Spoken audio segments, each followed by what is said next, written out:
ప్రస్తుతం నేను తెలంగాణ భవన్ దగ్గర ఉన్నాను. నా వెనకాల ఫ్లెక్సీలో చూస్తున్నారు కదా, బాస్ ఈజ్ బ్యాక్ అంటూ చాలా పెద్ద ఎత్తున కేసీఆర్ వెల్కమ్ కేసీఆర్ అని చెప్పేసి కూడా కార్యకర్తలు ఫ్లెక్సీలతో మొత్తం ఇక్కడ భవన్ చుట్టూ చాలా పెద్ద ఎత్తున ఫ్లెక్సీలు పెట్టారు. కేసీఆర్కు స్వాగతం పలుకుతూ కూడా చాలా పెద్ద ఎత్తున భవన్ చుట్టూ ఫ్లెక్సీలు అయితే పెట్టారు. చాలామంది కేసీఆర్ని చూడడానికి, ఏదైతే దాదాపు వరంగల్ మీటింగ్ తర్వాత కేసీఆర్ మళ్ళీ బయటికి రానుండటం కేసీఆర్ని చూడడానికి చాలా పెద్ద ఎత్తున కార్యకర్తలు అయితే వచ్చారు. బట్ కొద్దిమంది సెలెక్టెడ్ కార్యకర్తలు మాత్రమే లోపలికి రాణిస్తున్నారు. లిస్టు ప్రకారం ఒక్కొక్కరిని చూసుకుంటూ ఎవరైతే మీటింగ్కి లిస్ట్ ఉందో దాన్ని బట్టే లిస్టులో మాత్రమే అలో చేస్తున్నారని చెప్పేసి చెప్తున్నారు. మనతో పాటు కార్యకర్తలు కూడా ఉన్నారు.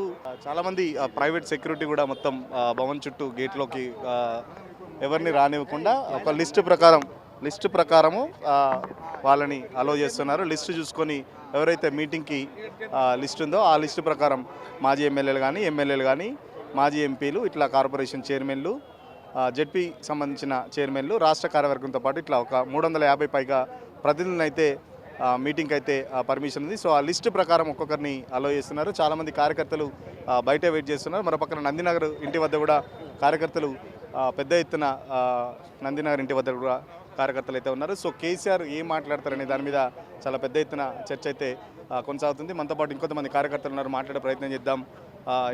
ఏమనిపిస్తుంది? కేసీఆర్ చాలా రోజుల తర్వాత బయటకు వస్తున్నారు, ఏం మాట్లాడతారు, ఏంటి?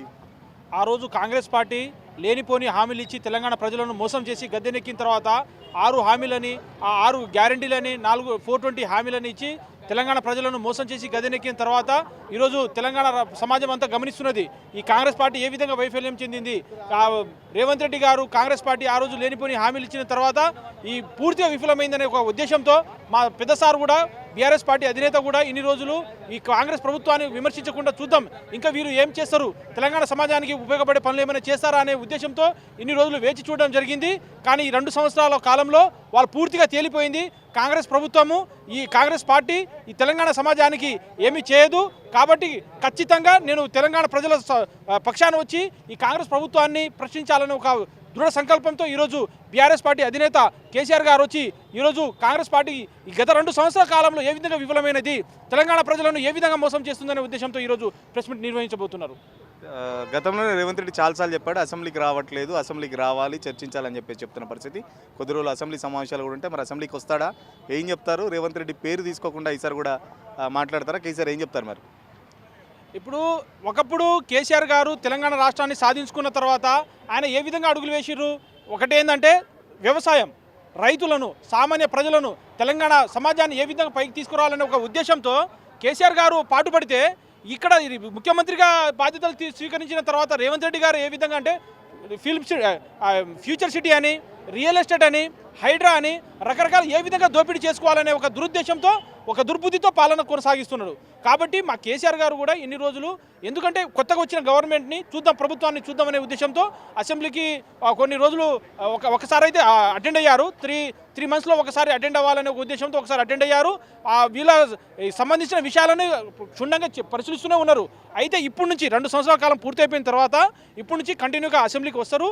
అదేవిధంగా ఈ ప్రభుత్వము, ఈ ముఖ్యమంత్రి రేవంత్ రెడ్డి గారు ఏ విధంగా తెలంగాణ సమాజాన్ని నాశనం చేస్తున్నారు, మోసం చేస్తున్నారు అనేది ప్రజల ముందు పెడుతున్నారు. మనతో పాటు మాట్లాడడానికి జడ్చర్ల మాజీ మంత్రి లక్ష్మారెడ్డి కూడా ఉన్నారు. ఒక నిమిషం మాట్లాడించే ప్రయత్నం చేద్దాం. సార్ ఏం మాట్లాడతారని చాలా వరకు వెయిట్ చేస్తున్న పరిస్థితి. మొన్ననే సర్పంచులు కూడా చాలా పెద్ద ఎత్తున జడ్చర్లలో కూడా సర్పంచులు గెలవడం జరిగింది. అన్న, ఏం చేస్తారు, పెద్ద సార్ ఏం మాట్లాడతారని చాలా వరకు వెయిట్ చేస్తున్నారు. ఎట్లా ఉంటుంది బస్సు?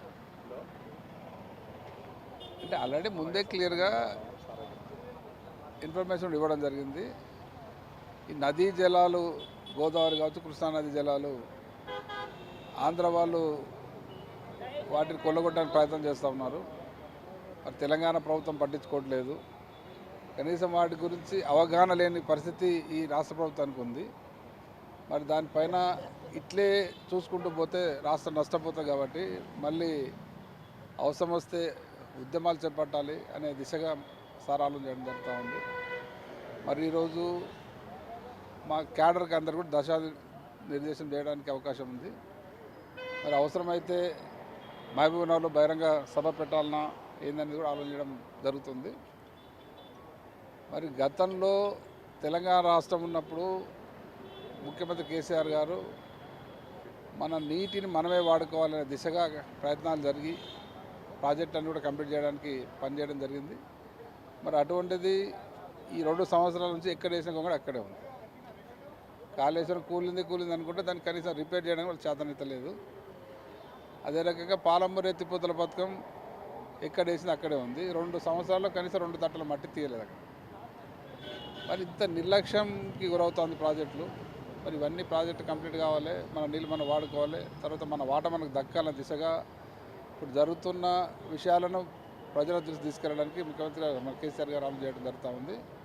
ఆ విషయాలే ఈరోజు చర్చిస్తాడని ఆశిస్తున్నాం. కాంగ్రెస్ పార్టీ పదే చెప్తుంది ప్రతిపక్ష నాయకుడిగా కేసీఆర్ ఫెయిల్ అయ్యారు, జీతం మాత్రం తీసుకుంటున్నారు, అసెంబ్లీకి రావట్లేదు, ప్రజా సమస్యలను పట్టించుకోవట్లేదు. రేవంత్ రెడ్డి కూడా చాలాసార్లు అసెంబ్లీకి రమ్మని చెప్పిన పరిస్థితి. ఈ రోజు కూడా కాంగ్రెస్ పార్టీ వాళ్ళు చెప్పేదంటే ఈ ఒక్కరోజు వస్తాడు, మళ్ళీ ఫామ్ హౌస్కే పరిమితం అవుతాడని చెప్పేసి కూడా కాంగ్రెస్ వాళ్ళు చెప్తున్నారు. నిజంగా అట్లా ఉంటుందా, లేకపోతే కేసీఆర్ రెగ్యులర్గా ప్రజా సమస్యలపై కొట్లాట ఇస్తారా, లేకపోతే ఎట్లా ఉండబోతుంది? కేసీఆర్ ఎక్కడున్నాడు, ఎప్పుడు వస్తాడు, ఏం చేస్తాడు అనేది సబ్జెక్ట్ కాదు. ఇక్కడ ఎక్కడున్నా తెలంగాణ రాష్ట్ర అభివృద్ధి గురించి, తెలంగాణ రాష్ట్ర భవిష్యత్తు గురించి, తెలంగాణ ప్రజల భవిష్యత్తు గురించి ఆలోచిస్తూ ఉంటాడు. మరి 2 సంవత్సరాలు రాకుంటేనే మీరు ఇంత భయంలో ఉన్నారు, వస్తే మీ పరిస్థితి ఏందనేది మీరు ఆలోచించుకోవాలి. అనవసరం మీ అంతకు మీరు ఆపదలు కొని తెచ్చుకుంటున్నారు. కేసీఆర్ గారు ఎప్పుడు అవసరం ఉంటే అప్పుడు వచ్చి బయటకు వస్తారు. మరి అవసరాన్ని బట్టి వస్తారు కాబట్టి పొద్దున్న లేసి ఇక్కడ వచ్చి తిరగాలని అవసరం లేదు. సార్ ఎక్కడున్నా తెలంగాణ గురించి ఆలోచిస్తుంది. ఖచ్చితంగా కేసీఆర్ ఎప్పుడు రావాలనో తెలుసు, కేసీఆర్కు టైమింగ్ తెలుసు. ప్రజా సమస్యలకు సంబంధించి 2 సంవత్సరాల కాలంలో దాదాపు కాంగ్రెస్ పార్టీకి ఒక టైం ఇచ్చాడు. ఇప్పుడు ఆ టైం దాటిపోయింది. సో ఇప్పటి నుంచి కార్యక్షేత్రంలో కేసీఆర్ ఉంటారని చెప్పేసి చెప్తున్న పరిస్థితి. కార్యకర్తలు కూడా చాలా కేసీఆర్ కోసం వెయిట్ చేస్తున్న పరిస్థితి. మనతో పాటు ఇంకొంతమంది కార్యకర్తలను మాట్లాడించే ప్రయత్నం చేద్దాం. చాలా రోజుల తర్వాత కేసీఆర్ బయటకు వస్తున్నారు, ఏం చెప్తారనుకుంటున్నారు, ఎట్లా ఉంది అసలు? పంచాయతీ ఎలక్షన్లో పార్టీ నిలబెట్టిన అభ్యర్థుల్ని ఇలా రాష్ట్రం మొత్తం కూడా ఆదరించారు. ముఖ్యంగా కేసీఆర్ గారి కోసం రాష్ట్రంలో ఉన్న మొత్తం జిల్లాలు కూడా వేచి చూస్తున్నాయి, ఏం జరుగుతుంది, ఏం మాట్లాడబోతున్నారని. కేసీఆర్ గారు ఇవాళ వస్తున్నారని కొంచెం ప్రాపగానే చెప్తూ మాట్లాడుతున్నారు. కానీ వాస్తవానికి కేసీఆర్ గారికి అధికారం పోయినాక కేఆర్ఎండికి ఈ కాంగ్రెస్ పార్టీ నదీ జలాల గురించి అప్పచెప్తే నల్గొండ మీటింగ్ పెట్టడం జరిగింది. ఎండిపోతున్న పంట పొలాన్ని రాష్ట్ర వ్యాప్తంగా ఉన్న జిల్లాల్లో పర్యటన జరిగింది. తర్వాత ఎంపీ ఎలక్షన్ కూడా తిరగడం జరిగింది. కానీ కొంచెం సమయాభావం లేట్ అయింది కాబట్టి జరగబోతున్న పార్టీ దిశానిర్దేశం ఈ రాష్ట్రంలో ఈ కాంగ్రెస్ ప్రభుత్వం వల్ల జరుగుతున్న అరాచకాన్ని చెప్పడానికి ఈ 24 నెలల కాలంలో 800 మంది రైతుల దాకా చనిపోయారు. రైతులకు అండగా ఉండాలని ఇప్పటిదాకా రైతు భరోసాని ప్రకటించలేదు.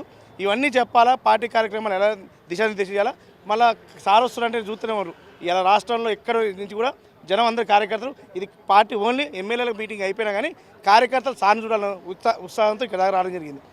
అంటే రేవంత్ రెడ్డి చెప్తుండగా కేసీఆర్ పని అయిపోయింది, బీఆర్ఎస్ పని అయిపోయింది. జూబ్లీహిల్స్లో కూడా ఆల్రెడీ ఓటమి తర్వాత ఫామ్ హౌస్కే కేసీఆర్ని పరిమితం చేసిన అని చెప్పేసి కూడా రేవంత్ రెడ్డి చాలాసార్లు చెప్పిన సందర్భం. నిజంగా అట్లా ఉందా? బీఆర్ఎస్ పని అయిపోయిందా? బీఆర్ఎస్ పార్టీ ఖతమైందా? మరి బీఆర్ఎస్ పార్టీ పని అయిపోతే ప్రతి మీటింగ్లో ఆయన పేరు కంటే, ఆయన పథకాల పేర్ల కంటే 100 సార్లు కేసీఆర్ గారి పేరు చెప్తున్నాడు. అంత భయం ఎందుకు? అనుమల రేవంత్ రెడ్డికి కేసీఆర్ అని ఫోబియా పట్టింది. రాష్ట్రంలో కేసీఆర్ పేరు ఆనవాళ్ళు జరిపేస్తాను.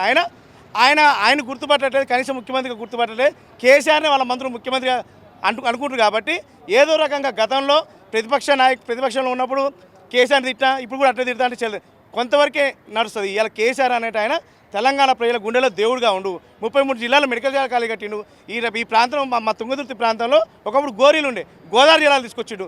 నీళ్ళిచ్చిన దేవుడు, రైతు బంధు ఇచ్చిన దేవుడు, రైతు రాజు చేసిన దేవుడు. ఆ రైతు కుటుంబం చనిపోతే రైతు బీమా పెట్టి ఆ కుటుంబాన్ని ఆదుకునే దేవుడు. ఆడపిల్లకి విధమేనమై కళ్యాణ లక్ష్మి ఇచ్చిన దేవుడు. ఇన్ని పథకాలు పుట్టిన కాంచి చనిపోయేదాకా ఇలా పల్లె ప్రకృతనాలు, ఊర్లలో శ్మశాన వాటికలు, స్వతంత్రం వచ్చిన వాటి గురించి ఏం చేయలేదు ఊర్లలో. కానీ కేసీఆర్ చేసిండు. అవన్నీ మర్చిపోయి కేసీఆర్ గారిని తిట్టి ఏదో అధికారంలోకి వచ్చిండు. ఇంకా తిడతా అంటే ఇవాళ ఆయన కంటే దౌర్భాగ్యం లేదు. ఒక్క విషయం చెప్పాలా, కేసీఆర్ పని అయిపోయిందని ముచ్చట ఆయన చెప్తుండు కదా. కేసీఆర్ పని కాలే, ఆయన పని అయిపోవడానికి ఇలా ఆయన వస్తుండు. నీ పని పట్టడానికి ఆయన వస్తుండు. రేపు నిన్న ఇవాళ మీ ఛానల్లో చెప్తున్నారు కేసీఆర్ గారు దక్షిణ తెలంగాణ మీద ఫోకస్ పెడుతున్నారు, మీటింగ్లు పెట్టబోతున్నారు. నిజంగానే దక్షిణ తెలంగాణ మీద ఫోకస్ పెడితే వాళ్ళకి భర్తం పట్టడానికి అక్కడే 30-40 సీట్ల దాకా వచ్చినాయి. ఖమ్మం, వరంగల్, మౌనారు, దక్షిణ తెలంగాణ వరకు వచ్చి నల్గొండ వరకు ఆనే పెడితే వీళ్ళ పని అక్కడి నుంచే మొదలు పెడతారు. ఎందుకంటే ఉచ్చబోయడానికి కూడా మంత్రులు హెలికాప్టర్ వేసుకొని పోతున్నారు. కేసీఆర్ అనే ఆయన తెలంగాణ ప్రజల గుండెలో గుడి కట్టుకున్న ఆయన స్థానం ఎవరు జరిపేది కాదు. తెలంగాణ కోసం కొట్లాడిన వ్యక్తి, 14 సంవత్సరాల ఉద్యమ ప్రస్థానం, 10 సంవత్సరాలు అభివృద్ధికి చేసిన వ్యక్తి, తెలంగాణని అగ్రగామిగా రాష్ట్రంలో దేశంలో నిలిపిన వ్యక్తి. ఆయన్ని పదే అని ప్రజల్లో ఆయన దేవుడు చేస్తుంది తప్పితే ఈయన దయ్యం అవుతుండు. ముఖ్యంగా ఈ రాష్ట్రంలో ముఖ్యమంత్రికి కనీసం ఈ ప్రాంతం ఈ జిల్లాల పేర్లు తెలియదు, సరిహద్దులు తెలియదు, పండగలు తెలియదు, బాగ్రాన్ ప్రాజెక్టు ఉందని అంటాడు, గోదావరి జిల్లాల గురించి తెలియదు, కృష్ణ కేఆర్ఎండి గొప్ప చెప్తే కేసీఆర్ వచ్చేదాకా కొట్టాడేదాకా తెలియదు. ఏదైనా కేసీఆర్ గారు కాలు బయట పెడితే తప్పితే వీళ్ళు పనిచేసే పరిస్థితి లేదు. అందుకే వీళ్ళు ఎట్లనే పని చేయరు. పండగ పబ్బానికి చేయాల్సిన చీరలు ఓట్ల పండగ వస్తే ఇస్తారు తప్పితే కేసీఆర్ అంటే మా పండగకి మమ్మల్ని చూసుకుంటూ పబ్బాన్ని చూసుకుంటూ కష్టం చూసుకుంటూ కడుపులు పెట్టి కాపాడుకుంటారు. కాబట్టి కేసీఆర్ అంటే ఆయన కావాలని కోరుకుంటారు. వీళ్ళన్నీ కోరుకున్నా వీళ్ళ శాపనార్థాలు ఆయన దీవెనలు అయితే కేసీఆర్ పని కాదు. ఇప్పుడిప్పుడే ఒక్కొక్కరు లీడర్లు కూడా వస్తున్న పరిస్థితి. కార్యకర్తలు అయితే బయట వెయిట్ చేస్తున్నారు. ఇది ఎమ్మెల్యేల మీటింగు, సెలెక్టెడ్గా పిలుస్తారని తెలుసు. అయినా కేసీఆర్ని చూడడానికి వచ్చామని చెప్పేసి చెప్తున్న పరిస్థితి. ఏదైతే కేసీఆర్ గవర్నమెంట్లో ఉన్నప్పుడు చేసిన అభివృద్ధి ఇప్పుడు కనబడుతుంది. రేవంత్ రెడ్డి ఏం అభివృద్ధి చేయట్లేదని చెప్పేసి కూడా చెప్తున్న పరిస్థితి. 2 సంవత్సరాలు అవకాశం ఇచ్చాము, 2 సంవత్సరాల టైం అయిపోయింది. ఇప్పటికి సంబంధించి కాంగ్రెస్ పార్టీ ఇచ్చిన హామీలకు సంబంధించి ఇప్పటి నుంచి కేసీఆర్ కార్యకర్తలకు కానీ లేకపోతే నాయకులకు దిశానిర్దేశం చేస్తారు. ఏదైతే ఏపీ చేస్తున్న ప్రధానంగా జలదోపిడీ, ముఖ్యమంత్రి కేసీఆర్ ఉన్నప్పుడు ప్రాజెక్టులు పరుగులు పెట్టించి ప్రాజెక్టులు కట్టించాడు. దానికి సంబంధించి ఇప్పుడు వీళ్ళ ప్రాజెక్టులు కూడా చెయ్యని పరిస్థితి, ప్రాజెక్టులు కూడా పూర్తి అయిన పరిస్థితి, నీళ్లు కూడా ఇవ్వలేదు, రైతు బంధు కూడా సరిగ్గా వేయని పరిస్థితి టైంకి అని చెప్పేసి. సో ఇట్లాంటి అన్ని అంశాల మీద కేసీఆర్ మాట్లాడతారు, ఖచ్చితంగా నాయకులకు దిశానిర్దేశం చేస్తారని చెప్పేసి చెప్తున్న పరిస్థితి. వీడియో జర్నలిస్ట్ సతీష్తో సురేష్, తొలి వెలుగు కోసం.